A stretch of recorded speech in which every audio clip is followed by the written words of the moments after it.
boa tarde para todo mundo que está aqui sincronamente assistindo, participando, né, desse primeiro encontro de 2025. Essa primeira parte do texto, desse capítulo, né, do livro, ele vai abordar no que seria uma introdução, né, desse capítulo, a luta discursiva na guerra das identidades.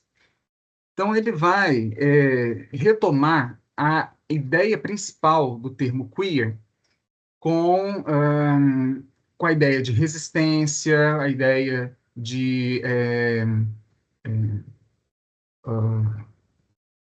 subversão, né, que é o que a Butler também usa no livro dela mais conhecido, de 1990, né? Problemas de gênero, sobre a subversão, né, do feminismo e etc. E ele comenta, então, sobre a ressignificação como resistência. E aí, inspirado em Guacira Lopes Louro, um texto dela de 2016, o texto dele, esse capítulo, né, propõe a ressignificação como estratégia subversiva contra discursos de ódio. Inclusive, não só o texto, né, todo da Guacira Lopes Louro, mas um fragmento que ele usa como epígrafe, né, desse capítulo dele, que é bem interessante, fala da estratégia de ressignificar, uma estratégia para lidar, né, com os discursos de ódio ou com as nomeações que discriminam e insultam, e aí isso, né, para Guacira Lopes Louro, né, lembrando que tem um monte de reticências ali, né, que são fragmentos, ela chega à conclusão de que a linguagem é sempre instável e talvez possamos fazer essa instabilidade jogar a nosso favor, né? Essa conexão a gente viu também em partes em alguns dos encontros do ano passado, estava já anunciada por outros, né, já foi anunciada isso por outros linguistas, e inclusive por pessoas ou por outros pesquisadores que lidam com linguagem, discurso, que não são necessariamente linguistas. É o que acontece, por exemplo, Lacan, que era, né, psicanalista, é, e fala exatamente da instabilidade da linguagem que mostra o furo, por exemplo, da constituição do sujeito. Então, assim como a linguagem não é toda, o sujeito também não é todo. Então, é exatamente nesse lugar da, da instabilidade que se faz o sujeito, e também é instável, né? Então, é exatamente nessa instabilidade que a gente pode, inclusive, ter a ressignificação como uma estratégia subversiva de resistência, cujo histórico é o próprio termo queer, né? Para quem não sabe, para quem é a primeira vez que está tendo contato, né, com o termo queer, que era usado e ainda é, de certa forma, usado como insulto, mas que também foi ressignificado dentro de movimentos de militância, movimentos acadêmicos, usados, né, um termo ressignificado e usado como uma forma de se identificar como queer, nesse sentido de diferente, de estranho, se isso é ser queer, né? É ser contra a norma, ser contra a hegemonia, então sim, somos queer, né?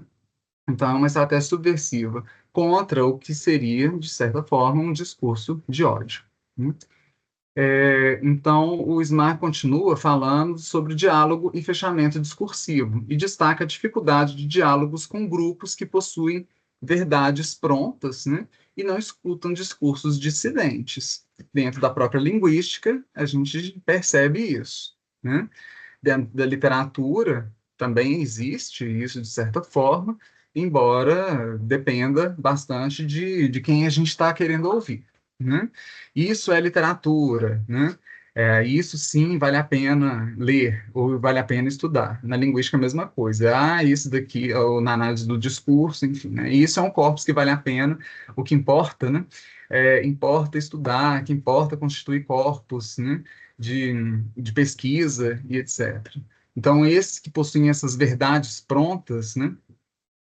Vamos dizer assim, mantendo um discurso tradicional, é difícil de dialogar, né? É o que o Smart está querendo dizer. E, nesse sentido, há uma forma de queerizar não somente a linguística, mas também outros campos. A Guacira Lopes Louro é um caso específico, por ser historiadora, então, ela apresenta casos e exemplos de queerizar a história, mas principalmente ela é uma historiadora da educação, então, de queerizar a própria educação, né, e o ensino.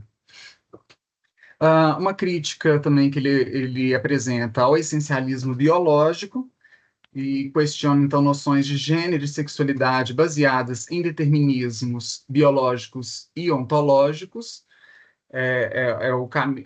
O ponto principal, né, do início da teoria queer, lá no final dos anos 80, é essa crítica ao essencialismo biológico, o que não é inédito, né, da teoria queer, mas que vem de um movimento, né, anti-essencialismo, anti-essencialismo biológico, principalmente, né, ao questionar essas noções de gênero e sexualidade, baseado especificamente no biológico e no corpo, né, na manifestação desse biológico no próprio corpo.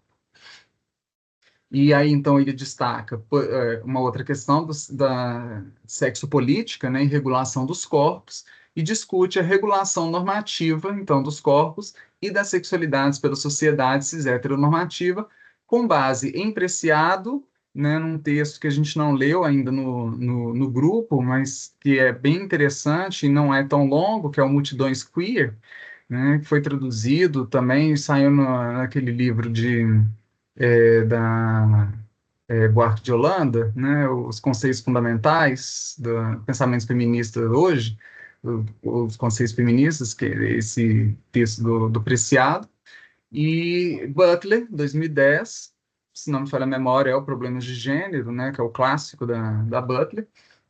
E esses dois textos são os principais, né, os mais é, é, lembrados ou visitados quando você vai falar sobre normativa de corpos e sexualidades dentro dessa perspectiva da sociedade cis-heteronormativa, né? Ou seja, quando se pega a norma tácita, que ela não é explícita, né? Mas ela apresenta, né? Vários discursos, vários sintomas, né? Em discursos, em enunciados de várias formas, inclusive corporais, e em várias situações, principalmente corporais, né? Baseadas numa norma que é cisgênero, né? Aqueles que nascem e se identificam, né, com esse gênero que lhes é dado, né, como natural e óbvio, né? E, e na expectativa de que, com o crescimento, vá desenvolver a heterossexualidade tão natural quanto dos outros seres vivos, como os cachorros, os gatos, as baleias e etc., né? É o macho com a fêmea com o macho, né? Então, essa é a normativa que eu chamo também de expectativa, né? Porque tudo isso que foge da norma é o desviado, é o queer, é o estranho, é a curva, né, da reta, né, do straight, né, do caminho direto, né? Então, essa é uma forma ou é um sintoma de regulação dos corpos, baseado numa política do óbvio que seria o sexo. Hum? E aí ele lembra, porque era bem recente, né, quando ele escreve esse texto, o caso da Dandara dos Santos, né? Ele analisa, rapidamente o caso do assassinato da travesti Dandara como expressão extrema da lógica cis-heteronormativa e da violência contra corpos dissidentes. Eu não lembro se vocês, né, ou melhor, não sei se vocês se lembram do caso, né? Ficou bastante publicizado, né? Publicizado no sentido que muita gente comentava sobre esse caso. Somos todos Dandara, né? Ou somos todas Dandara, porque não foi uma questão de um assassinato, de um latrocínio, né? Latrocínio para querer matar para roubar ou nada do tipo, ou que foi sim, um caso, né, de acerto de contas por drogas ou algo do tipo. Foi bem marcante, porque o assassino ainda fala que foi por esse motivo, né? Foi por ser uma travesti.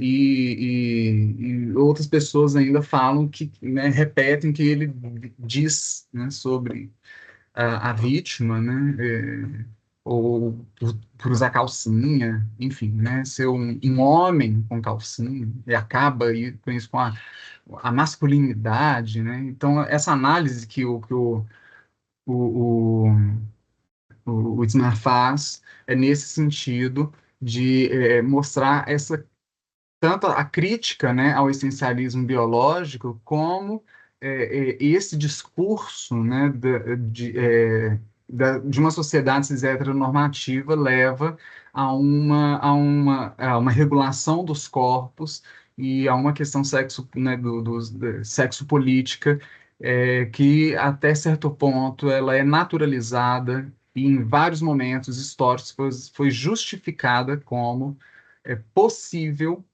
de ser,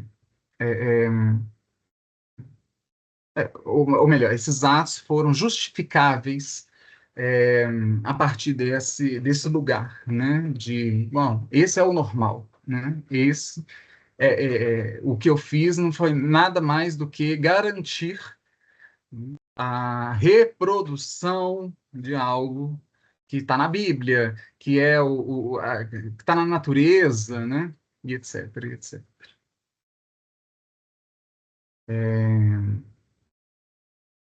Ainda nessa parte, então, ele vai falar da agressão como discurso normativo, inclusive a partir do caso, né, da Dandara. Então, a fala do agressor, né, reforça a marginalização e justifica a violência contra corpos que desafiam normas de gênero e sexualidade, que eu acabei de falar. E no texto, então, do Preciado, de 2011, Multidão Queer, né, e o Ismael vai fazer uma relação com resistência discursiva, né? Ele vai falar que evidencia, né, a insurgência das identidades queer contra regulações normativas.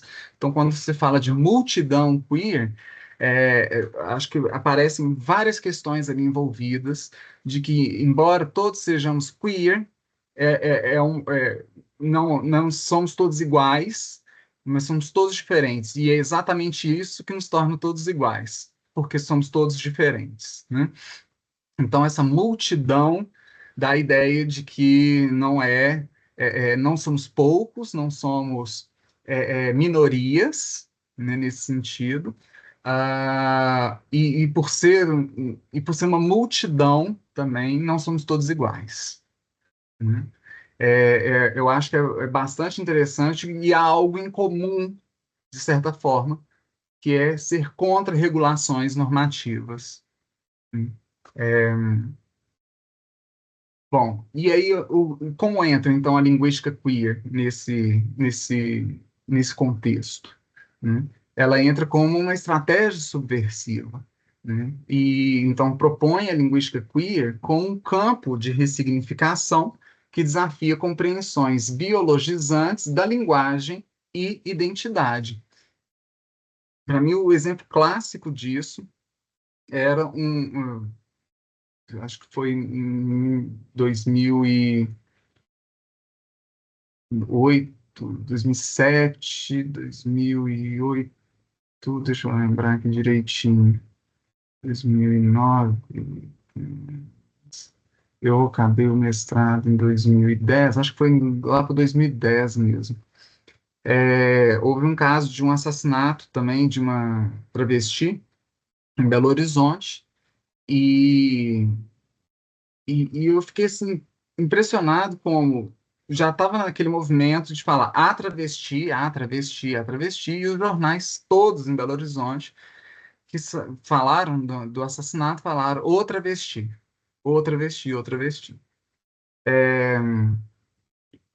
E, e, e antes de eu saber da existência, né, da linguística queer, porque não tinha traduções para isso aqui no Brasil, eu fui vendo qual que era a justificativa que se dava para usar o travesti e por que que se negava a usar a travesti. Né? E aí eram as explicações assim mais lógicas para eles, né? Que funcionava só para alguns casos, se fosse pegar outras palavras, não iriam funcionar, né? Do tipo, a palavra travesti veio do francês, né? Que é o masculino de travestir, né? Porque o particípio tem travestido ou travestida, né? E no caso de travesti, seria travestido, né? Então, era como se a gente falar, ela está travestido, sabe? Seria uma falta de concordância, né? É, E aí são as coisas assim mais estranhas, né, que eles colocam como argumentos, né? Estranhos que eu digo porque palavras que não terminam com a ou com o, quando vem para o português, mudam de gênero, vão escolher determinados gêneros, como mouse, né? Por que que é o mouse? Mas não poderia ser a mouse? Também, né? Já que não termina com A nem com O. Só porque o francês tem masculino ou feminino, mas a gente não mantém necessariamente o gênero das palavras quando vem de outra língua, né? Então, era mais ou menos essas explicações e, de novo, né?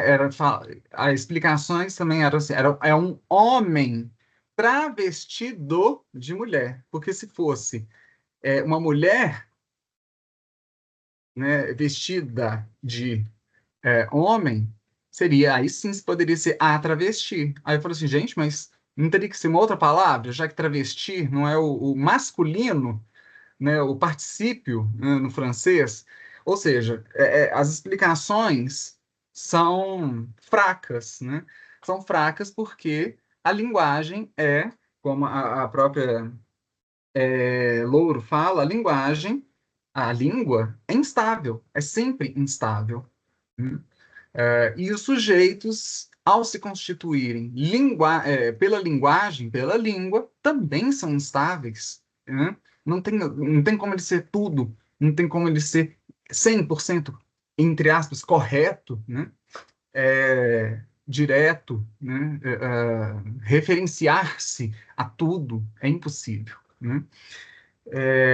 E acho que a linguística queer, nesse sentido, ela mostra isso como uma estratégia subversiva. Né? Então, ao se ressignificar, né, ela vai desafiar essas compreensões biologizantes, né? É um homem travestido de mulher. Mas o que que é ser homem, então?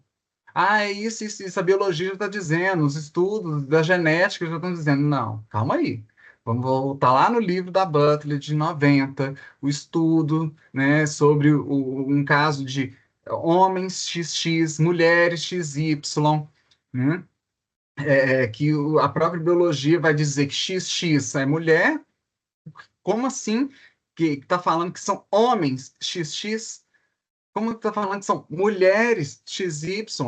Não, mas é porque esses seres XX têm pênis e não tem vagina. Não, então peraí. Qual que no final das contas é o definidor?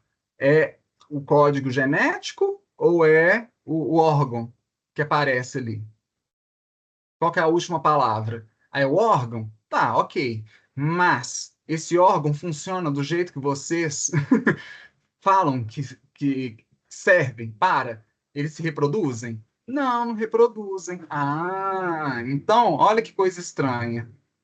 Tem um anexo lá, né? Tem um pênis, mas não produz esperma. Tem uma vagina, mas não produz óvulo. Mesmo assim, vocês insistem em dizer que são mulheres? Mesmo sendo XY, por exemplo, né? Essa mulher que tem uma vagina, mas não produz óvulo e tem XY, né? Como código genético. Então, é uma compreensão biologizante até a página 2, né? E aí vem para ressignificar, desafiar exatamente essas questões, né? Os gêneros, então, discursivos, e é interessante que o Smart vai fazer esse jogo, né, com gênero discursivo, gênero identitário, né, os gêneros discursivos como espaços de disputa, porque há alguns lugares, vamos dizer assim, alguns lugares sociais, ou seja, alguns gêneros discursivos que é possível, né, de se perceber a subversão, ou pelo menos esse espaço de se fazer essa disputa, né? Então, ele discute como esses diferentes gêneros sucessivos podem reforçar ou desafiar normas sexuais e de gênero. E o exemplo que ele vai dar de discursos midiáticos é o primeiro, né, o comercial da Old Spice, né, do desodorante, enquanto uma reafirmação da masculinidade normativa. Vocês lembram dessa propaganda? Das propagandas do Old Spice? Estou vendo a Júlia fazendo assim. Ah, o Sam falou que não lembra. A Laila também não. Eu deixei um aqui só para vocês irem. Só que eu acho que não vai com som. Agora vai.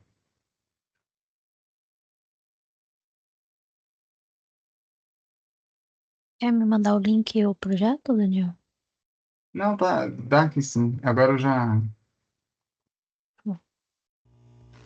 Vê se o som vai junto.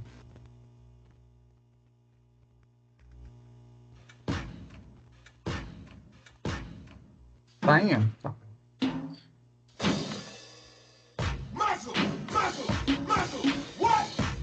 Meio assim.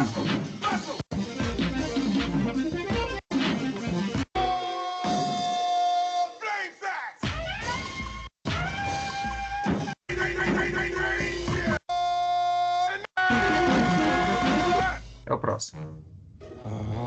Olá. Nunca se esqueça. Só um desodorante com partículas de cabra-macho como Old Spice pode tornar você um homem-homem. Ou um lobo-lobo, como eu.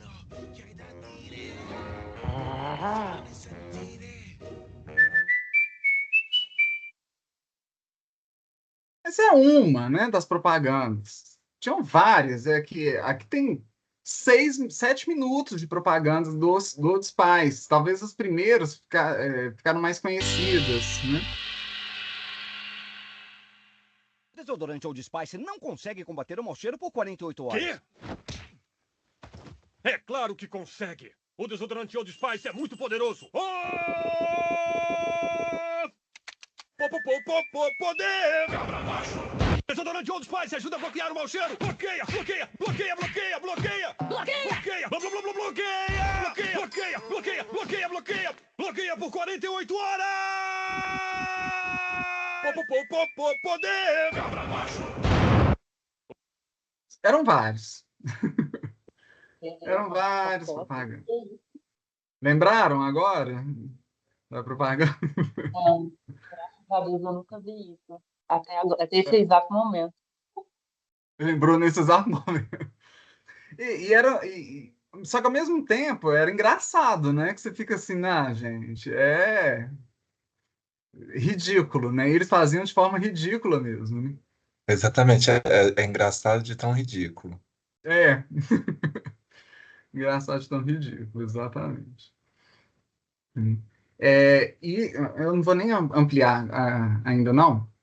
E o contraste dessa propaganda do Outros Pais com a da Natura, né? A expansão da noção de maternidade. Esse daqui eu não lembrava dessa propaganda. Essa é mais curtinha. Mãe é mãe, amor para sempre. Mãedrasta é presente que chega de repente.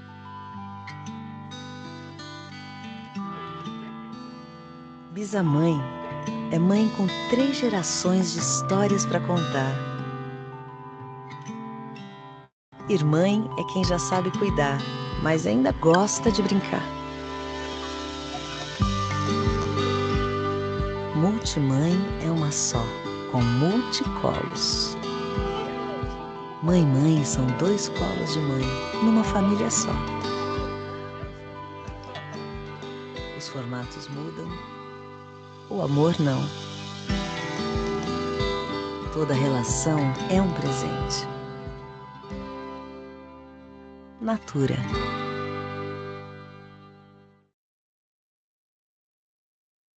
Então, e aí, olha a diferença das duas propagandas. Então, e aí, então ele vai contrasta, né, como exemplos dessa luta discursiva, a propaganda do desodorante reforçando, né, de certa forma, embora de forma irônica, a masculinidade normativa por outro lado, Natura expandindo a noção de maternidade, que não é somente aquela que pare, né?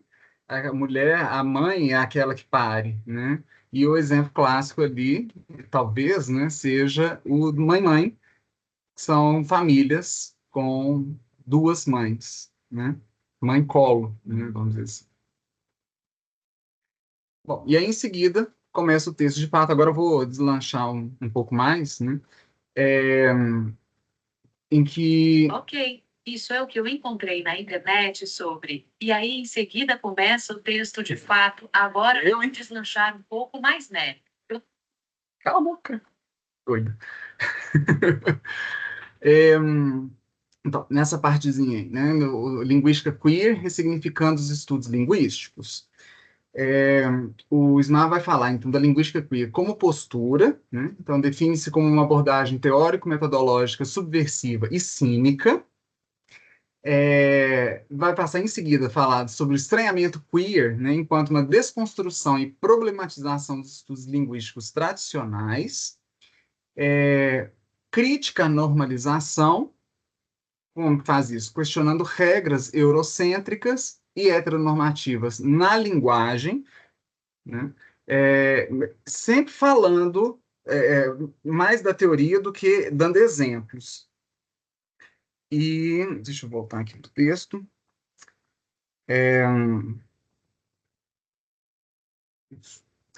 A linguagem como objeto complexo, né, ou seja, os discursos são híbridos, são situados e politicamente carregados, mais do que estrutura linguística. Então, o importante, né, de se observar nessa linguística queer é o uso dessa língua, dessa linguagem em um contexto. Então, é mais estudar o discurso ou a língua em uso do que a estrutura linguística. É mais observar por que o movimento de travestis está pedindo para ser no feminino do que ficar investigando o passado, vamos dizer assim, do termo travesti, de onde que veio, né? Por que no português só tem masculino e feminino, né? Que no latim teve em algum momento o gênero neutro, mas que agora no português não tem, né? Enfim, não é esse o objetivo, né? Mas é mostrar a linguagem enquanto complexo, um objeto complexo, é porque ele é usado agora, situado, de forma situada. E neste momento, por exemplo, no caso da linguagem neutra, há uma necessidade de se marcar ou não marcar o gênero, não marcar o gênero ou marcar um gênero que não seja binário, nem masculino, nem o feminino. E por que que há uma necessidade, ou por que se opta, né, por alguma outra estratégia linguística, para isso. E todas essas opções, vamos dizer assim, todos esses recursos são politicamente carregados. Então, a análise do comercial, o outro caso, né, da análise do comercial da Novskin, o uso do sufixo "ão" como valorização e "inha" como depreciativo. Vocês lembram dessa propaganda? Essa tá mais na cabeça? Isso, inclusive, tem a transcrição, né, de uma parte da propaganda, que é quando chega Carlinha, Inha, exceção,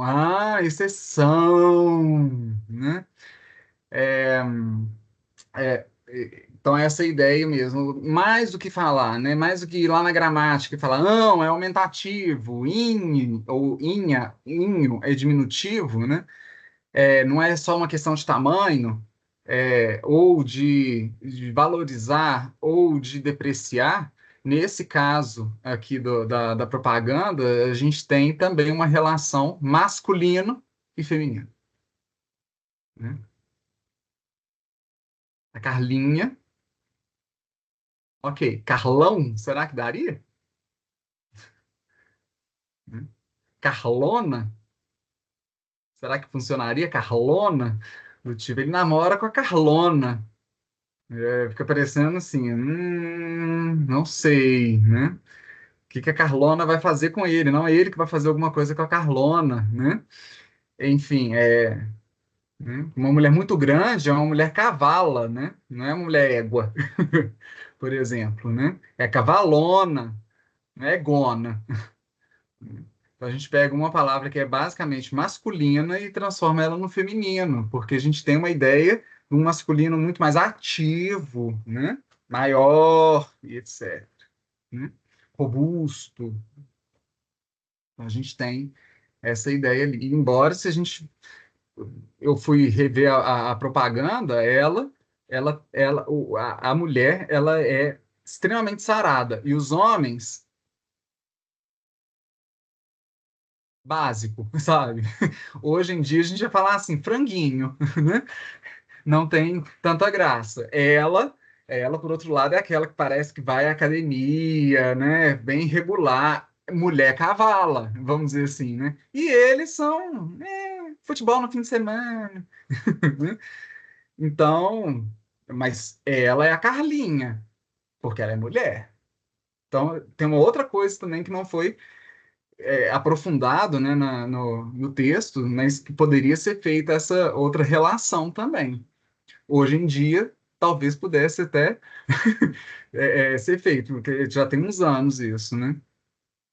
Acho que não estava muito como é que chama? Que tá no Big Brother agora? Esqueci o nome dela. Graciane Barbosa. A Graciane Barbosa não estava tão musculosa ainda na época dessa propaganda, não. Né? Se a gente vai chegar, Gracianezinha, aquela mulher daquele tamanho, gente, não dá, não dá, né? Eu, principalmente, perto dela, que isso? Né? Não dá. Bom, ainda nessa introdução dessa sessão, as questões de gênero e sexualidade, então, né, que vai falar sobre o nome Carlinha, que gera suspense, evidenciando normas cis-heteronormativas, né? E, logo em seguida, o Smart traz uma crítica exatamente do início da linguística queer, né? Uma crítica à sociolinguística variacionista, que questiona a visão de gênero como dado biológico, né? Os estudos da sociolinguística variacionista falavam assim, né? As mulheres falam desse jeito, os homens falam assim. As mulheres costumam se preocupar mais ao falar o idioma e os homens menos, né? As mulheres costumam ser guardiãs, né, da língua pura e etc., e os homens costumam, né, não tá nem aí para a língua e etc. Então, quando há uma variação, a gente observa onde? Nas mulheres. Se as mulheres estão variando, é porque, de fato, a língua vai variar. As mulheres são mais estudiosas, etc, etc. Só que não se questiona que são mulheres. São todas as mulheres desse jeito? Por que que tem algumas mulheres que sim, outras mulheres que não? Por que que tem alguns homens que não e outros que sim? Né? Então, é uma questão biológica, né? O que que é que está se desenvolvendo, o que que está justificando, entre aspas, né, essa divisão de homens e mulheres ao se falar sobre uso de língua, por exemplo, né? No caso da sociolinguística variacionista.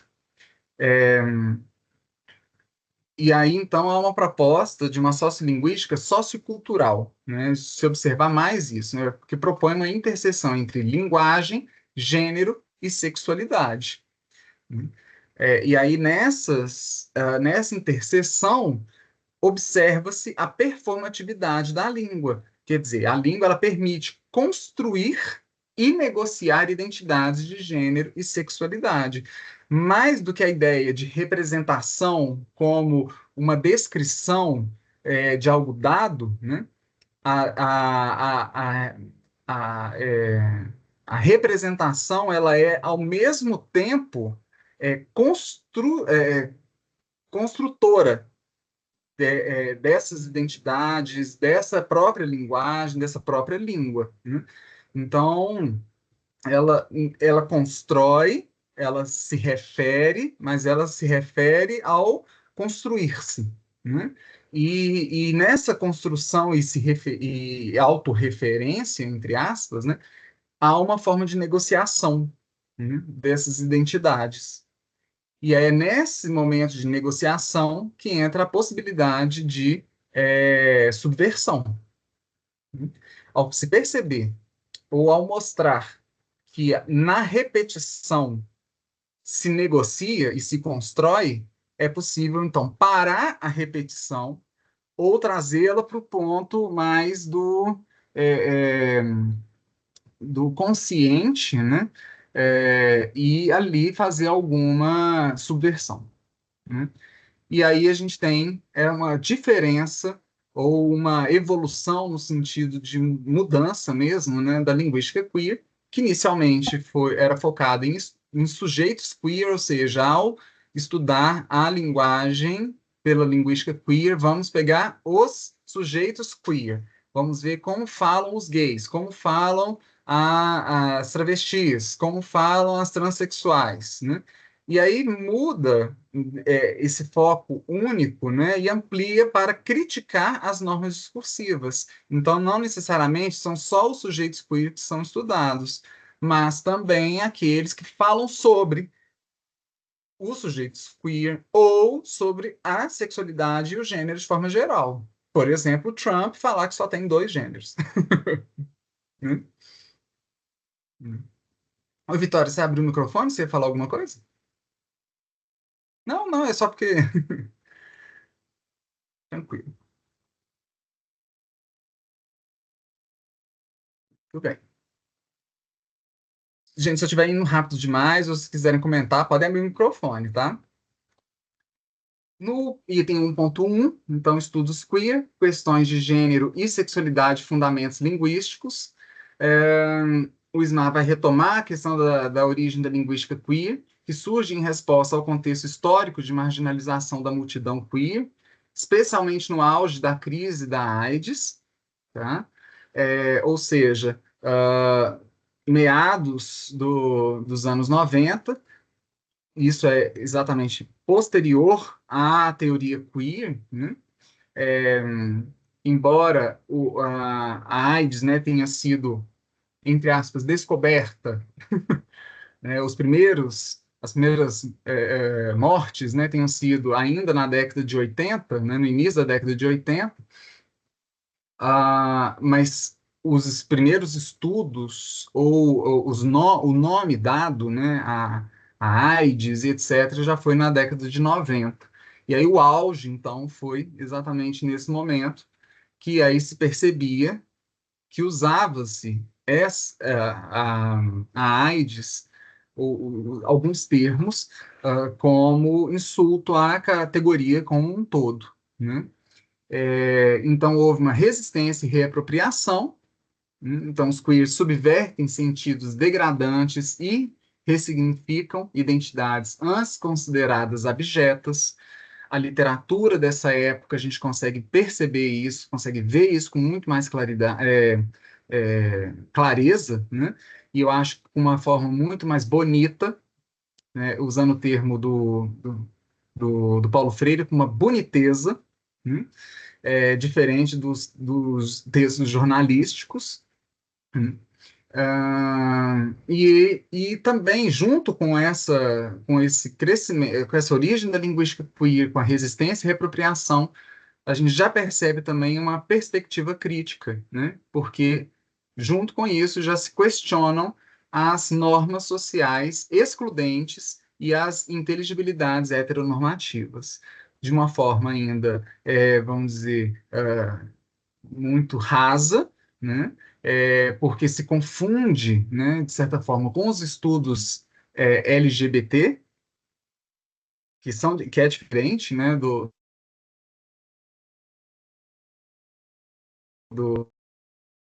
não dar visibilidade ao L, ao G, ao B, ao T, como seriam os estudos LGBT, mas ao próprio mecanismo linguístico, social, psíquico da sexualidade e do gênero, né? De uma forma, vamos dizer assim, uma forma total, não vou dizer total, completa, não, porque a gente até hoje não tem, né? Mas sem fragmentar para um ou outro. É lógico que vendo as partes, né, a gente consegue ter lances, né,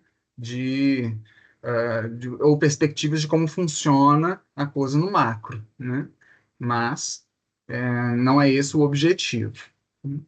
E aí a gente tem, então, os fundamentos filosóficos e epistemológicos, né, principalmente a influência do Foucault, que nunca foi queer, porque o termo foi cunhado posterior à morte dele, embora ele tenha dito várias coisas que são usadas até hoje, né, usadas, reusadas e interpretadas, reinterpretadas, né, dentro da teoria queer, e a Butler. A abordagem, então, essa abordagem ela é pós-estruturalista, desconstrucionista, né? Não com o objetivo de tirar uma e colocar a outra no lugar. Não dá um outro modelo pronto, né?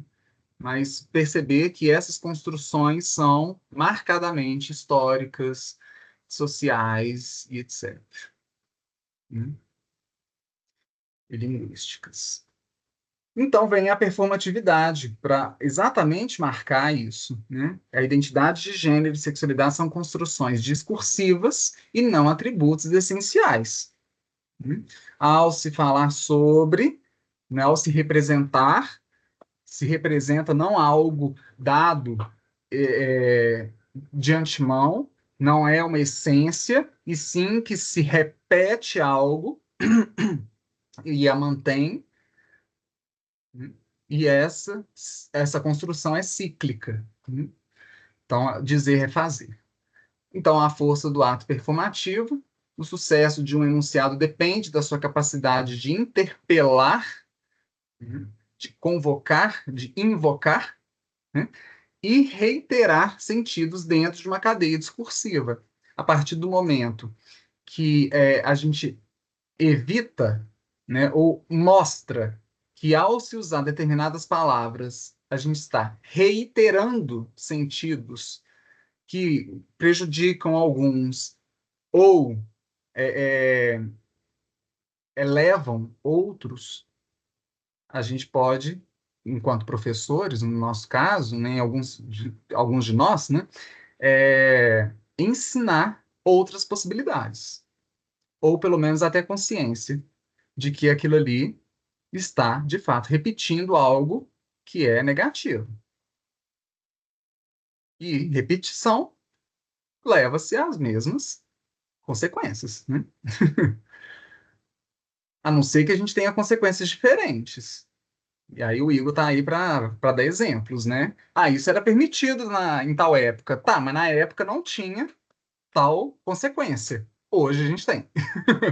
Na lei tá lá falando que é preso fazer esse tipo de coisa, que tem que pagar a multa, que tem que fazer tal coisa. Ah, hoje tem consequência. Ah, hoje tá chato, não pode fazer piada. Tá chato mesmo, né? Mas mais chato ainda é continuar fazendo isso, né?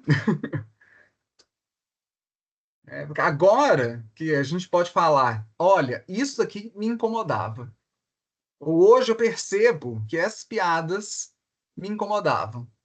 Agora eu posso falar, então para, né? Essa é uma força do ato performativo, né? E então a gente tem as estratégias subversivas, que é a desidentificação com discursos normativos e reapropriação de sentidos como forma de insurgência queer, né? Por exemplo, a própria palavra viado, a própria palavra bicha, né? Que antes ninguém se identificava como tal. Hoje a gente já fala. Ah, vou diferenciar, né? Ah, eu não sou gay, eu sou viado, né? Eu sou bicha. Hoje eu quero ir bicha, né? Hoje eu vou pular o carnaval gay, quase um padrão, né? Mas amanhã eu quero pular o carnaval viado, bicha, né? Quero ir desse jeito, né? É, é uma forma de desidentificação com discursos normativos que vinham antes exatamente para taxar, interpelar, é, é, e me colocar em determinadas caixinhas que eu não queria ocupar. Eu vou, né, ressignificar isso, subverter e usar a meu favor. Não para insulto, mas inclusive para esvaziar quando tentam usar como insulto para comigo. É uma possibilidade. Não significa que toda vez que alguém fizer isso, tem que usar para liberar a pessoa de presa, né, de desacato, né, de insulto e etc, né? Há várias outras questões ali envolvidas. Pior ainda com quem está em uma relação de poder político que fica, né, falando esse tipo de coisa. E, inclusive juntando vários termos né, junta tudo e usa contra um grupo de pessoas, né? É o que é pior ainda. Enfim. O segundo termo, ou segunda parte segunda seção do texto, então, que o Ismar vai fazer análise, né, dos filmes comerciais como práticas linguístico-discursivo insurgentes. Ele vai falar um pouco sobre o gênero discursivo do filme comercial, que combina materialidade semiótica e singularidade situacional. Todos os gêneros fazem isso, né? A função impacto, que além de divulgar produtos, promove ideologias e modos de ver o mundo, né? Então, é isso. A gente não pode esquecer que todo gênero discursivo, todo sujeito, né?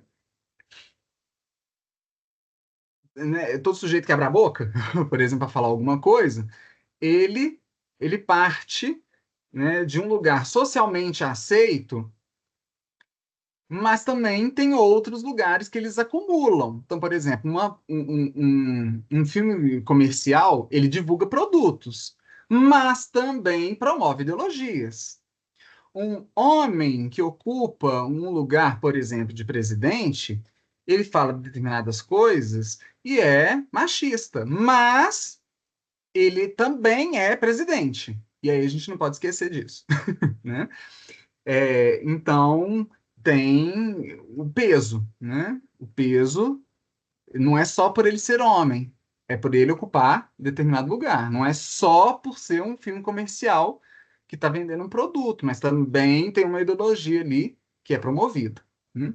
Então, as características, né, desses filmes comerciais, o amplo alcance, o alto custo, efeitos audiovisuais impactantes, rápida repercussão, e atualmente, então, e aí a gente resgata propagandas da década de 80, de 90, década de 90, filme, né, agora por exemplo, fragmentos de tapas e beijos por causa da Fernanda Torres, enfim, né? Tantas coisas que vão e voltam. Inclusive, um vídeo dela no Fantástico fazendo blackface, ela teve que vir a público, né, para justificar, pedir desculpas e etc, né? Então, essa mediação, né, da realidade, essa forma de percepção do visível e do invisível é bem importante para os filmes comerciais, principalmente nessa atualidade, né, com as redes sociais. E há uma grande mudança na recepção, né? Então, por isso, com a internet, a participação ativa do público e impacto imediato. Propagandas da década de 80 e 90, hoje em dia, seriam banidas muito mais rápido que elas foram, se foram, né? Também, naquela época. Dispositivo pedagógico, então, ensina modos de existir, funcionando como estratégia de interpelação. Ainda nessa parte, né, introdutória da seção 2, o Ismar vai falar da ressignificação discursiva. Então, os comerciais podem desafiar normas e valores estabelecidos. É o caso lá da propaganda da Boticário, né, das mães, e do Dia das Mães. Também do Dia dos Namorados, que é uma outra que o Ismar apresenta como exemplo. Há uma instabilidade da linguagem, né? As coerções históricas e culturais influenciam as representações nos comerciais. Incorporação de sujeitos queer, né? Então, empresas como a Natura desafiam normas ao dar visibilidade a minorias. E observando só os filmes comerciais é uma coisa, vendo a repercussão disso nos comentários, por exemplo, que é o que o Ismar também faz, de certa forma, né? Nos comentários do YouTube, é uma outra questão, né? As pressões sociais e econômicas, então, empresas ajustam discursos para atender demandas éticas e de mercado. Aí surge aquele termo, né, do pink money, que esteve associado ultimamente, né, nos últimos meses, para não dizer no último ano, toda vez que a gente falava da Jojo Todinho, né, e o caso dela de ter feito clipe, ganhado bastante seguidores, etc., na época que ela fez o clipe sobre gays, etc., e depois ela mostra apoio ao Bolsonaro, tira o clipe, né, do ar, e tá com foda-se, né, como dizem, pro grupo, volta atrás, de certa forma, se cala por outra, né, não quer retomar o assunto, enfim. Mas é isso, né? Então, há certas pressões sociais e econômicas, tanto para um lado quanto para o outro, né? E resistências e críticas, né, também. Setores, então, conservadores reagem à inclusão de identidades LGBTQ+, nos comerciais. E não só nos comerciais, que é o caso, né, que é apresentado pelo Ismar, mas a gente tem também dentro das religiões, e a clássica é a católica, né, com as mudanças dos papas, né? O atual papa muda o discurso dele, de certa forma, para integrar algumas das mudanças sociais, algumas, inclusive, de críticas, né? Mas a mulher ela não vai ter mais papel? Olha quantos anos, né, se passaram.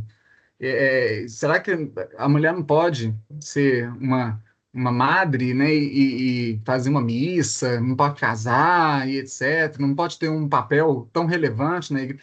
E aí algumas coisas mudaram, assim como também a benção a casais não heterossexuais pela igreja. E isso daí é uma das coisas que tem circulado de discursos agora dentro do Vaticano e da alta cúpula, né, do catolicismo. É, não sei se vocês têm acompanhado esses últimos debates, né? E por fim, aqui, né, nessa sessão, aqui, as mudanças na publicidade, né? A adaptação ao contexto social como a superação da mulher objeto. Eu lembro na época ainda de fazer a vestibular para o UFMG, né? Na época que tinha questões abertas também, sempre nos davam exemplos de propagandas, publicidades em que usava o corpo das mulheres para, captar, usar o termo do Charrodot, né, para captação de público, como uma estratégia, né, de compra, de venda, de uma ideia que seja, né, não só do produto, mas o corpo da mulher enquanto uma mulher objeto, né, e fazer essa crítica. Hoje, que 20, pouco mais de 20 anos depois, diminuiu bastante. As propagandas de cerveja, então, que eu diga, né? Então, diminuiu. Não que tenha acabado, mas está bem diferente do que década de 90. Né? Então, sim, houve uma mudança na publicidade. E também com as crianças. A gente não pode esquecer que TV Globinho não saiu só por causa da Fátima Bernardes, né? Foi também pela falta de publicidade, que não pode fazer mais publicidade para crianças. Né? Que elas ainda não distinguem, né? Não distinguem exatamente o que é que elas podem ou devem ou precisam de ter, e aquilo ali vira um consumo desenfreado. Então tem que ser propagandas para os adultos, né? Mas como é que você vai fazer propaganda de um brinquedo para um adulto, né? A não ser compre batom, né? Vá lá e hipnotize seu pai para comprar batom, né? É, então há sim mudanças nesse caso. Adaptação ao contexto social, eu diria também contexto histórico, né? Bom, já na subseção 2.1, a temática insurgente, estratégias e iniciativas discursivas, o SMAR vai tornar a falar dos filmes comerciais insurgentes, né, e vai ampliar e vai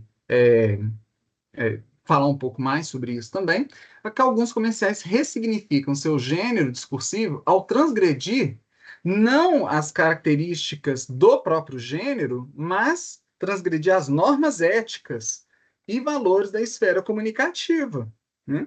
Então, há aí mais a venda de ideologias, às vezes, do que a ideia, a venda do próprio produto, né? Então, além de promover os produtos, né, esses filmes, né, essas publicidades, desafiam a cultura heteronormativa e a sexopolítica. Então, a gente pode dizer que são estratégias discursivas enquanto investigação sobre como a cena interpelativa insere sujeitos queer e quais discursos são validados ou rejeitados. Né? Então, depois da primeira propaganda, por exemplo, de Dia dos Namorados, em que aparece um casal de namorados que não é sempre heterossexual, a gente fica, inclusive, na expectativa de que toda propaganda de qualquer loja, qualquer produto, tenha casais representativos de outras possibilidades de casais, né? De outros casais, né? Que representem outros casais. Lembrando que representação não é simplesmente descrever a maioria, não é isso. Porque não é descritivo. A representação hoje, ela não é só descrever, não é só contemplar, é também construir, né? É colocar como existem várias possibilidades, né? Isso a gente vê em jogos de videogame, a Júlia é melhor do que eu para falar sobre isso, em filmes que, nossa, agora tem milhões de filmes de romances com casais gays, casais lésbicos, ok, e filmes de terror? Continuam só matando os héteros? Bom, por mim, tudo bem. Mas cadê aquela história que tem por trás ali uma explicação, sei lá, que seja fantasiosa mesmo, né, como costumam ser os filmes de terror, mas que tenham alguma relação com a sexualidade dos personagens. E a gente tem agora alguns, né? Aquela renca de filme que é A Rua, não sei o quê, 1900, não sei quanto, 1900, blá, blá, e vai ter em breve, né? Um quarto filme. Eu tô já esperando aqui o que vai ser de, né? O que de queer, né? De personagem queer que vai ter nessa sequência, né? É, já tem aparecido e isso tem surtido e a ideia de venda de ideologias bem interessante, né? É, é, já que é um lugar de comércio, filme, publicidade, literatura, também é um lugar de vendas, né? A gente quer saber quantos filmes, quantos livros foram vendidos, né? Qual que está no top 10 dos vendidos, né? Quanto que Eu Ainda Estou Aqui já arrecadou, né? Né? Via há pouco, né? Mais de 100 milhões de dólares, mais de 100 milhões de reais já, só fora do Brasil. Ah, então, por que não a gente também não usar as mesmas expectativas para essas coisas comerciais e com os com as nossas expectativas também de visibilidade, representatividade, e etc, etc, com uma ideia de não normatizar, né? Mas torná-lo menos anormal. Acho que pelo menos isso, né? Tornar menos anormal, né? Então a gente tem essa investigação sobre como a cena interpelativa insere sujeitos queer e quais discursos são validados ou rejeitados. Por que que a personagem tal na novela tal teve que morrer antes da hora? Foi rejeitado naquele momento, naquela época. Aquela propaganda com o personagem gay, por que que foi rejeitado? Ah, não estava muito estereotipado de tal forma. Ou não estava não estava na época ainda, né? Etc, etc, etc. Mas depois de uns anos, olha como que talvez essa propaganda pudesse ser aceita, né? Por exemplo, esse filme, essa novela, etc. E a performatividade, então, em linguagem, enunciados como atos performativos, então, sexo, gênero e sexualidade são vistos como performativos e não substantivos. De novo, essa ideia de construção por repetição, por observação, não no sentido de cuidado com as crianças, né? A preocupação com as crianças, como se só dela ter contato ela ia virar homossexual, quem dera, né? Os professores seriam super felizes só de ter contato com a matéria, com o conteúdo, com um vídeo, né? Das aulas que a gente está querendo dar. Eles poderiam aprender, né? Também. Não, mas é só isso que eles vão aprender, né? A ser homossexuais, a ser travesti. Enfim. E aí, então, né, ainda nesse 2.1, a análise dos comerciais, eu já pus aqui as observações finais, né? Na propaganda do Boticário de 2015, há uma retratação tradicional com inserção sutil de casais LGBTQIA+. Já na da Avon, de 2016, uma representação mais diversa e explícita de corpos e gêneros não normativos. Então, a gente tem aí, né, depois de 2014, né, algumas das propagandas anteriores, que são bem estereotipadas, são mais de 2011, 2012. Essas aqui são uma tentativa, né, de subverter, já são mais de 2015, 2016.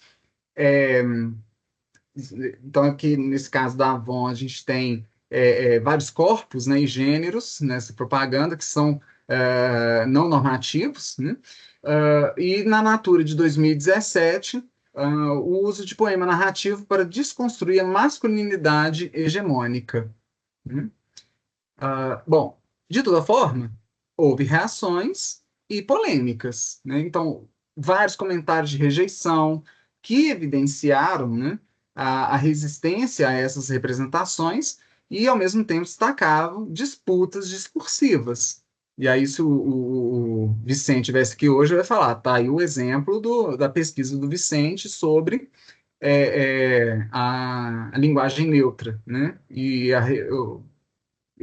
vamos dizer assim, um desdobramento dos vídeos falando sobre a linguagem neutra ou a proibição da linguagem neutra no Brasil e na Argentina. Como é que foi a reação e a polêmica sobre isso, né? Sobre essas proibições. E diferenças entre os comerciais, novamente, né? Variações do grau de transgressão e nas estratégias de representação da diversidade. De um lugar que, por exemplo, o caso de LGBT, né? Um lugar de humor, ele passa para o romance, mas um romance muito parecido com um romance hétero. Né? Será que se um dia fizerem uma propaganda de trisal ou de relacionamento aberto, vai ser em forma de comédia? Porque aí perde a credibilidade, de certa forma, também. Ou eles vão fazer de forma a problematizar. Mas tudo precisa ser problematizado em propaganda de perfume, por exemplo, né? Então é isso. Eu acho que precisa de dar uma visibilidade, mas não precisa de problematizar. Eu acho que mostrar as possibilidades é uma delas, né? Como falar de mães, casais. Ó, tem duas mães. Então, no Dia das Mães na escola, ao invés de fazer um desenho, vai ter que fazer dois. Pronto, é isso. Que coisa bonitinha, né? Se fosse um trisal de 3 mulheres, ia ter que fazer 3, pronto. Era o esperado, não era chegar lá e fazer um TED, né? É TED que chama? Aqueles. O pessoal fica com o microfone falando, né? É isso, né? Palestra e tal. Não é isso que a gente espera de uma propaganda, mas é o mínimo de representação, de representar. Não é ficar problematizando tudo que tem ali, né? E aí, então, a gente percebe que existe uma certa variação e, inclusive, vou dizer, evolução no sentido de mudanças mesmo, né? De 2015 para 2017, embora sejam empresas diferentes e anos muito próximos, né? E aí, para fechar o texto, né, algumas considerações sobre as práticas de ressignificação na pesquisa e nos discursos cotidianos. O SMAR vai falar do diálogo entre linguagem e vida social, em que estudos linguísticos como ferramentas para compreender e enfrentar problemas sociais cotidianos. A ressignificação como estratégia subversiva, né, a possibilidade de desestabilizar discursos discriminatórios sobre sexo, gênero e sexualidade. Então, essa possibilidade de estabilizar é o que ele vai falar, né, de ressignificação. Os enunciados performativos e contexto social, então, o potencial subversivo depende da cena discursiva e suas condições históricas e ideológicas, por isso que ele vai falar que alguns gêneros discursivos são mais propensos historicamente para serem subversivos ou para subverterem, né, determinadas normas, e a violência simbólica e discursiva, né? Os discursos legitimam ou contestam a cis-heteronormatividade, determinando vidas válidas ou matáveis, né? Então, os filmes comerciais e ressignificação de normas, né? Então, a gente tem as narrativas midiáticas contemporâneas que incluem sujeitos historicamente marginalizados. A gente já vê isso, de certa forma, em novelas, né, há pouco tempo, né, mas alguns vão chamar de cota, né? Agora as novelas têm que ter cota negra, ok. Enquanto não forem representar ou serem mais próximos, né, da quantidade de negros que tem no Brasil, vai precisar de lembrá-los. Olha, mais de 60% da população se identifica como negro ou pardo. Por que que nessa novela, grande parte é branca. A maioria é branca. Então vamos lembrar. E aí, cadê? Ó, tem tantas novelas que passam, não tem uma variação de casal, não tem uma variação de personagens ali, etc. Então, a crítica ao discurso normativo, né? Representações midiáticas podem desafiar concepções fixas de masculinidade e feminilidade. A linguística queer como prática de ressignificação, enquanto uma perspectiva linguística que considera a relação entre linguagem, gênero e sexualidade, não de forma dada, mas de forma performativa, ou seja, representativa, construção de si mesma e mantendo, né, certas tradições ou subvertendo essas tradições, e a queerização dos estudos linguísticos, né, em que a linguística queer desafia a cis-heteronormatividade, valorizando a performatividade da linguagem na constituição de identidades. Era isso.